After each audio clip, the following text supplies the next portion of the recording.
Okay, so this is my video response.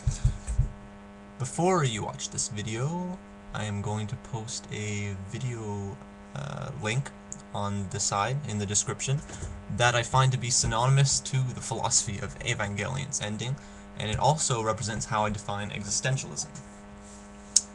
The video is entitled Waking Life, Robert C. Solomon. It's an excerpt from the philosophical, kind of like adventuresque movie called Waking Life.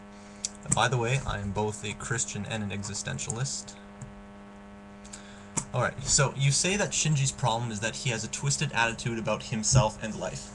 This is acknowledged in the series and is the source of his trouble in interacting with the world.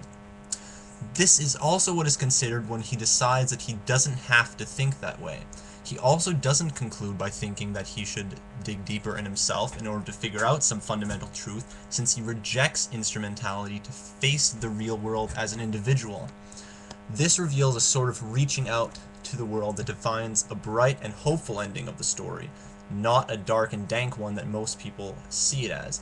Shinji lets go of his cynical, self-absorbed attitude and decides that it is possible that he can grow to appreciate life as himself in a real world. As to address your views of the instrumentality dialogue, the truth is not used to define objective fact. There is a real world, but any a posteriori knowledge is uncertain, which also leads to, or is even influenced by, non-knowledge beliefs, opinions on what is good or bad, pretty or ugly, etc. As I see it, truth here is used to define one's view of the world. Cynicism is a big enemy in the philosophy of Evangelion. Both Shinji and Zele are cynics. Shinji is a cynic about himself and what good he can achieve in his life in the real world, while Zele is cynical about humanity's ability to achieve harmony, happiness, or some sort of mutual morality as they are on Earth. Zele denies that humankind possesses any sort of potent will or responsibility. We are impotent to them. We are all crippled by the innate evils of our egotistical selves. Therefore, the only way to salvation is the lifting of those egos through instrumentality, and therefore the elimination of discord and conflict.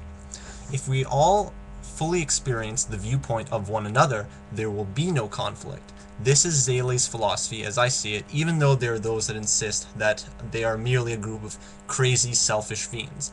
I just think that they are ridiculously self-righteous cynics with a faulty outlook on the world. Shinji, on the other hand, is one that gives up on himself and life rather than humanity. He is the impotent one in his eyes, because he's vile, weak, pathetic, etc. But this is merely a self-fulfilling prophecy. The only reason he is weak and pathetic is because he doesn't give himself the chance to use his willpower for the betterment of his own life. He simply resigns his own responsibility, leading him to making regrettable decisions from lack of positive initiative, then blames himself for being weak. Then, based on the opinion that he's weak, he denies that he has the capability of doing any better. Rinse and repeat. It's circular.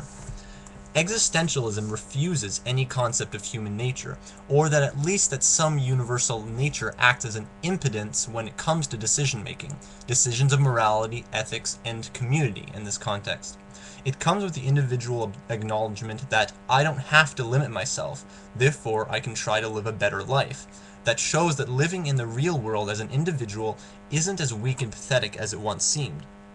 That each and every one of us has the power to stand a chance in making things work, and so Shinji rejects and ends instrumentality, as he sees that we don't need it.